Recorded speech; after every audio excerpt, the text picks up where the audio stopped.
नमस्कार, मेरा नाम रचना यदुवंशी है और आजकल मैं आपको किस्सा कहानी के फोरम पर गोदान पढ़कर सुना रही हूँ।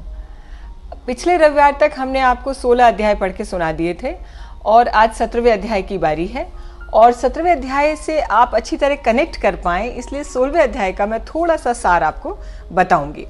अभी तक आपने देखा 15वें अध्याय तक आपने देखा कि जो राय साहब के यहाँ धनुष यज्ञ चल रहा है उसमें सारे जो उनके अतिथिगण जुटे हुए हैं उसमें बहुत सारी रोचक चीज़ें हुई, बहुत सारे एपिसोड्स बहुत आनंद देने वाले और बड़े ही सनसनीखेज जिसे कहे जाने चाहिए वो सब दिखाए प्रेमचंद जी ने। अंतिम 15वें अध्याय तक आपने देखा कि वो एक खान पठान की एंट्री हो गई थी और वो नाटक था, मिस्टर मेहता बने हुए थे खान और बहुत ज़्यादा उन्होंने महफिल में घुस करके थोड़ी देर के लिए दहशत क्रिएट कर दी थी, ऐसा कुछ। 16वें अध्याय का जो मुख्य हिस्सा था वो ये था कि 15वें अध्याय के अंत में राय साहब के यहाँ डिसाइड हुआ था रात में कि अगली सुबह उठ करके धनुष यज्ञ वगैरह सबकी समाप्ति के बाद कंट्री साइड पिकनिक टाइप का प्रोग्राम बना था कि ग्रामीण परिवेश में वो जाएंगे, जंगलों में जाएंगे सारे लोग जिनको जाना है और वहाँ पर ही सारी चीज़ें करेंगे, खाना पीना वहीं पे एक दिन पूरा ग्रामीण जंगली परिवेश में सारे लोग गुजारेंगे। बहुत सारे लोग बैकआउट भी कर गए थे लेकिन जो बचे थे वो मिस्टर मेहता, मिस मालती, खन्ना जी और राय साहब और खुर्शीद और तनखा, ये लोग बचे थे।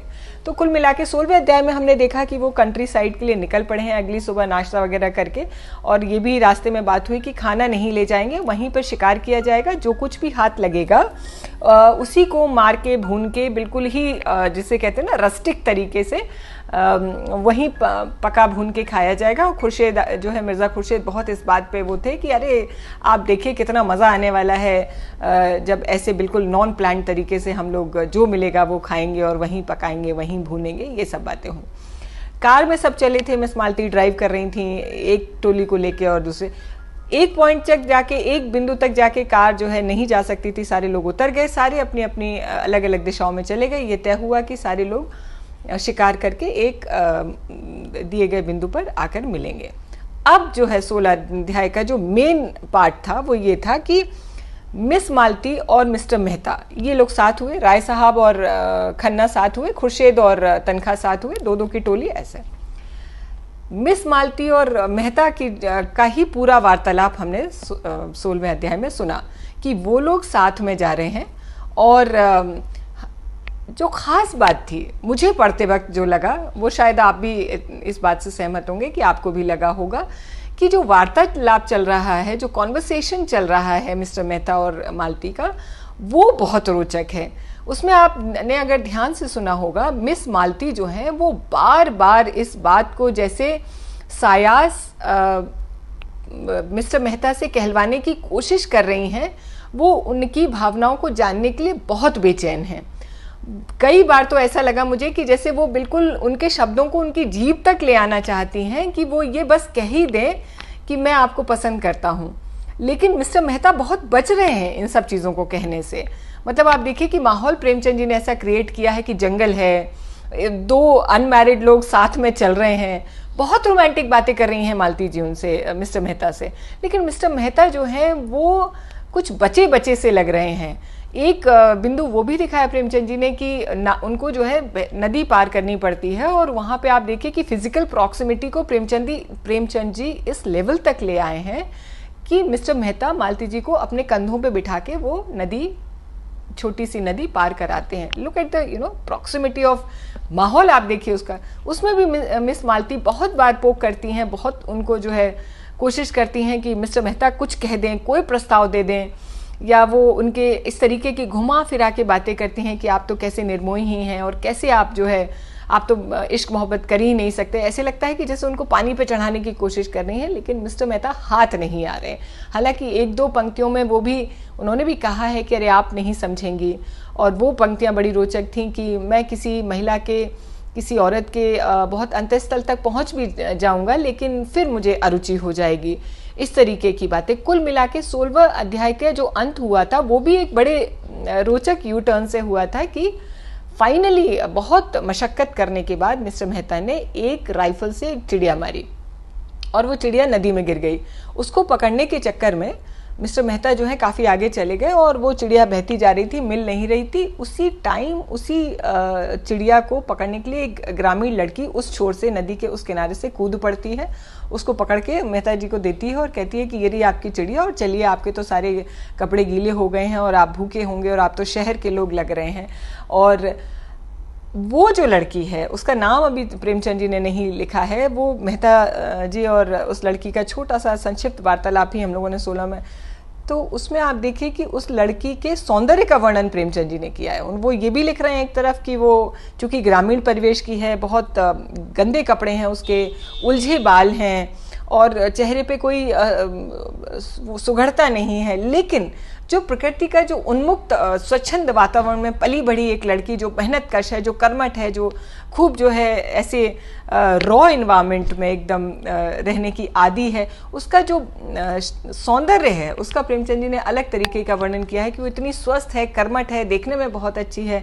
तो उस लावण्यता का वही मतलब मेहता जी बहुत अप्रिशिएट कर रहे हैं, उसको एडमायर कर रहे हैं मन में। तो वो लड़की की एंट्री जो है 16वें अध्याय तक हो गई थी। अब हम चलते हैं 17वें अध्याय के लिए। मालती जी वहाँ पे भी, मिस मालती, उस लड़की के मिल जाने के बाद भी वो उनकी क्रिबिंग जारी थी। जब उसने कहा कि मेरे यहाँ तो गेहूं का आटा नहीं है, मैं आप लोगों को मक्के की रोटियाँ बना के खिला सकती हूँ, तो वो मिस मालती उस पर भी क्रिबिंग कर रही थी कि नहीं, मुझसे तो निगली ही नहीं जाएंगी और ये सब। तो 17वें अध्याय में मतलब अब दोनों लोग उस लड़की के आश्रय में हैं, खाना पीना खाएंगे या क्या होगा वो हम 17वें अध्याय में देखेंगे। मेहता ने कपड़े उतार दिए थे और केवल एक नीला जांघिया पहने बैठे हुए थे। युवती को मटके ले जाते देखा तो उसके हाथ से मटके छीन लिए और कुएं पर पानी भरने चले। दर्शन के गहरे अध्ययन में भी उन्होंने अपने स्वास्थ्य की रक्षा की थी और दोनों मटके लेकर चलते हुए उनकी मांसल और चौड़ी छाती, मछलीदार जांघें किसी यूनानी प्रतिमा के सुगठित अंगों की भांति उनके पुरुषार्थ का परिचय दे रही थी। कितना विजनरी, एकदम जैसे नहीं एक खाका खींच देते हैं प्रेमचंद जी। जब वो लिखते हैं तो ऐसे लगता है कि मेहता साक्षात कोई सामने खड़ा हुआ है। युवती उन्हें पानी खींचते हुए अनुराग भरी आंखों से देख रही थी। अब उसकी दया के पात्र नहीं, श्रद्धा के पात्र हो गए थे। कुआं बहुत गहरा था, कोई 60 हाथ, मटके भारी थे और मेहता कसरत का अभ्यास करते रहने पर भी एक मटका खींचते खींचते ही शिथिल हो गए। युवती ने दौड़कर उनके हाथ से रस्सी छीन ली और बोली, तुमसे न खींचेगा, तुम जाके खाट पर बैठो, मैं खींच के लाती हूँ। मेहता अपने पुरुषत्व का यह अपमान सह न सके, रस्सी उसके हाथ से फिर ले ली और जोर मारकर एक क्षण में दूसरा मटका भी खींच लिया और दोनों हाथों में मटके लिए आकर झोपड़ी के द्वार पर खड़े हो गए। युवती ने झटपट आग जलाई, लालसर के पंख झुलस डाले, छुरे से उसकी बोटियां बनाई, चूल्हे में आग जलाकर मांस चढ़ा दिया और चूल्हे के दूसरे कढ़ाई में एले पर, चूल्हे के दूसरे जो दूसरा पार्ट होता है, कढ़ाई में दूध उबालने लगी और मालती भौएं चढ़ाई बैठी रहीं। इस तरह दृश्य देख रही थी मानो उनके ऑपरेशन की तैयारी हो रही हो। मेहता झोपड़ी के द्वार पर खड़े होकर युवती के गृह कौशल को अनुरक्त नेत्रों से देखते हुए बोले, मुझे भी तो बताओ कोई, मैं कोई काम करूं। युवती ने मीठी झिड़की के साथ कहा, तुम्हें कुछ नहीं करना है, जाके बाई ओर बैठो, जाके बाई के पास बैठो, बहुत भूखी हैं वो। दूध गर्म हुआ तो मैं दे दूंगी, आप पिला देना। उसने एक घड़े से आटा निकाला, गूंथने लगी। मेहता उसके अंगों का विलास देखते रहे। युवती भी रह रहकर उन्हें कनखियों से देखकर अपना काम कर रही थी। मालती ने पुकारा, तुम वहां खड़े क्या कर रहे हो? मेरे सिर में जोर से दर्द हो रहा है, ऐसा फटा पड़ रहा है, ऐसे लग रहा है कि जैसे गिर ही जाएगा। मेहता ने आकर कहा, मालूम होता है धूप लग गई आपको। मैं क्या जानती कि तुम मुझे मार डालने के लिए यहाँ ला रहे हो। तुम्हारे साथ कोई दवा भी तो नहीं है क्या? मैं किसी मरीज को देखने जा रही थी जो दवा लेके चलती। मेरा एक दवाओं का बक्सा है, वो सेमरी में है। उफ, सिर तो मेरा फटा ही जा रहा है। मेहता ने उनके सिर की ओर जमीन पर बैठकर धीरे धीरे उनका सिर सहलाना शुरू किया। मालती ने आंखें बंद कर ली। युवती हाथों में आटा भरे, सिर के बाल बिखेरे, आंखें धुएं से लाल और सजल, सारी देह पसीने में तर, जिससे उसका उभरा हुआ वक्ष साफ झलक रहा था, आकर खड़ी हो गई। मालती को आंखें बंद कर देखकर बोली, भाई को क्या हो गया है? मेहता बोले, सिर में बड़ा दर्द है। पूरे सिर में है कि आधे में? आधे में बता रही हैं। दाईं ओर है कि बाईं ओर है? बाईं ओर। मैं अभी दौड़ के दवा लाती हूँ, घिसकर लगाते ही अच्छा हो जाएगा। तुम इस धूप में कहाँ जाओगी? युवती ने सुना ही नहीं, बेग से एक ओर जाकर पहाड़ियों में छिप गई। कोई आधा घंटे बाद मेहता ने उसे ऊंची पहाड़ी पर चढ़ते देखा। दूर से बिल्कुल गुड़िया सी लग रही थी। मन में सोचा, इस जंगली छोकरी में सेवा का कितना भाव और कितना व्यवहारिक ज्ञान है। लू और धूप में आसमान पर चढ़ी जा रही है। मालती ने आंखें खोलकर कहा, कहाँ गई वो कलूटी? गजब की काली है, जैसे आबनूस का कुंदा हो। इसे भेज दो, राय साहब से कह आए कार यहाँ भेज दें, इस तपिश में मेरा तो दम ही निकल जाएगा। कोई दवा लेने गई है, कहती है इससे आधा सीसी दर्द में बहुत जल्द आराम आ जाता है। इनकी दवाएं इन्हीं को फायदा करती हैं, मुझे नहीं करेंगी। तुम तो इस छोकरी पर लट्टू हो गए हो, कितने छिछोरे हो, जैसी रूह वैसे फरिश्ते। मेहता को कटु सत्य कहने में संकोच नहीं होता था। कुछ बातें तो उसमें ऐसी हैं कि अगर तुम में होती तो तुम देवी हो जाती। उसकी खूबियां उसे मुबारक, मुझे देवी बनने की कोई इच्छा नहीं है। तुम्हारी इच्छा हो तो जाकर मैं कार ले आऊं, अगर हालांकि कार यहाँ आ भी सकेगी, मैं ऐसा कह नहीं सकता। उस कलूटी को क्यों नहीं भेज देते? सो डेरिवेटरी। उस कलूटी को क्यों नहीं भेज देते? वह तो दवा लेने गई है, फिर भोजन पकाएगी। तो आज रात आप उसके मेहमान हैं, शायद रात को यहीं रहने का विचार होगा आपका। रात को शिकार भी तो अच्छे मिलते हैं। मेहता ने इस आरोप पर चिढ़कर कहा, इस युवती के प्रति मेरे मन में जो प्रेम और श्रद्धा है वो ऐसी है कि अगर मैं उसकी ओर वासना से देखूं तो आंखें फूट जाएं। मैं अपने किसी घनिष्ठ मित्र के लिए भी इस धूप और लू में इस ऊंची पहाड़ी पर न जाता, और केवल घड़ी भर के मेहमान हैं यह वो जानती है। वह किसी गरीब औरत के लिए भी इसी तत्परता से दौड़ जाएगी, ऐसा कोई सोच सकता है? मैं विश्व बंधुत्व और विश्व प्रेम पर केवल लेख लिख सकता हूँ, केवल भाषण दे सकता हूँ। वह उस प्रेम और त्याग का व्यवहार कर सकती है, कहने से करना बहुत कठिन है, तुम भी इसे जानती हो। मालती ने उपहास भाव से कहा, बस बस, वो देवी है, मैं मान गई। उसके वक्ष में उभार है, नितंबों में भारीपन है। देवी होने के लिए और क्या चाहिए? Look at the satire from Malati. Mehta तिलमिला गए, तुरंत उठे, कपड़े पहने जो सूख गए थे, बंदूक उठाई और चलने को तैयार हुए। मालती ने फुंकार भरी, तुम नहीं जा सकते मुझे अकेले छोड़ के। तब कौन जाएगा? वही तुम्हारी देवी। मेहता हत बुद्धि से खड़े थे। नारी पुरुष पर कितना आसानी से विजय पा सकती है, उनका आज यह जीवन में पहला अनुभव था। वह दौड़ी हाँफती चली आ रही थी। वही कलूटी युवती हाथ में एक झाड़ लिए समीप आकर मेहता को कहीं ले जाने को तैयार देखकर बोली, मैं वो जड़ी खोज रही थी, अभी घिस कर लाती हूँ। तुम कहाँ जा रहे हो? मांस तो पक गया होगा, मैं रोटियां सेक देती हूँ, 2 एक खा लो। बाई दूध पी लेंगी, ठंडा हो जाए तो चले जाना। उसने निसंकोच भाव से मेहता के अचकन की बटन खोल दी। मेहता अपने को बहुत रोके हुए थे, जी होता था कि इस गवारन के चरणों को चूम लें। मालती ने कहा, अपनी दवाई रहने दो, नदी किनारे बरगद के नीचे हमारी कार खड़ी है, वहीं पे और भी लोग होंगे, उनसे कहना कार यहाँ ले आए, दौड़ के जाओ। युवती ने दीन नेत्रों से मेहता की ओर देखा। इतनी मेहनत से वो बूटी लाई, उसका ये अनादर। इस गवारिन की दवा उन्हें जची ही नहीं। उसका मन रखने को ही जरा सी लगा लेती तो क्या चला जाता। उसने बूटी जमीन पर रख के पूछा, तब तो चूल्हा ठंडा हो जाएगा बाई जी, कहो तो रोटियां सेक दूं। बाबूजी खाना खा लें, दूध पी लो, दोनों जने आराम करो, तब तक मैं मोटर वालों को बुला लाऊंगी जाकर। वह झोपड़ी में गई, बुझी हुई आग फिर से जलाई। देखा तो मांस उबल गया था, कुछ जल भी गया था। जल्दी जल्दी रोटियां सेकी, दूध गर्म था, उसने ठंडा किया, एक कटोरे में मालती के पास लाई। मालती ने कटोरे के भद्देपन पर मुंह बनाया, लेकिन दूध न त्याग सकी।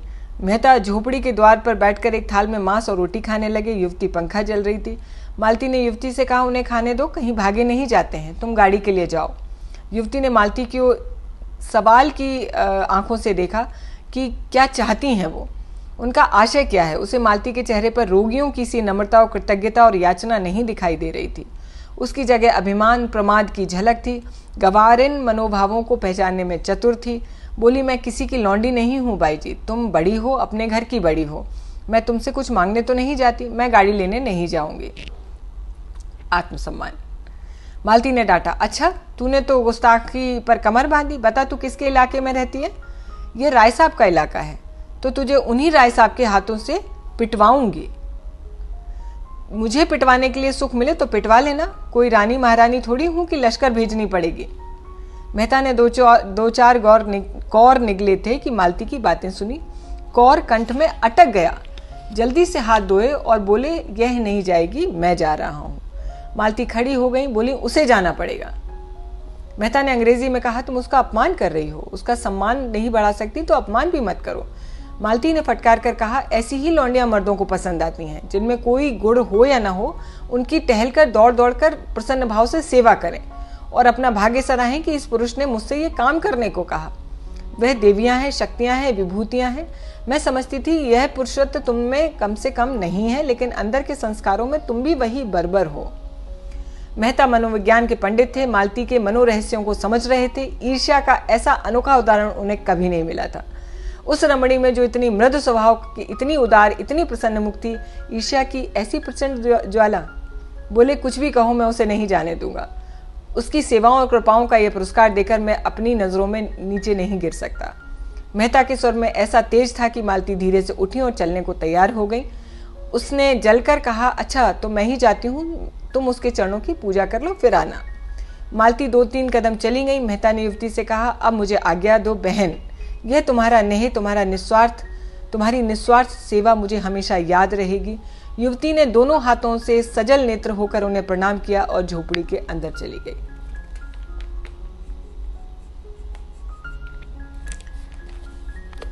यहाँ 17वां अध्याय मैं खत्म कर रही हूँ। काफी रोचक लगा, आपको भी लगा होगा, मुझे पढ़ने में बहुत मजा आ रहा था। 18वें अध्याय के लिए अगले रविवार को हम फिर मिलेंगे। बने रहिएगा रचना यदुवंशी के साथ, गोदान के साथ और ख़ास तौर से प्रेमचंद जी के साथ। नमस्कार, बहुत शुक्रिया।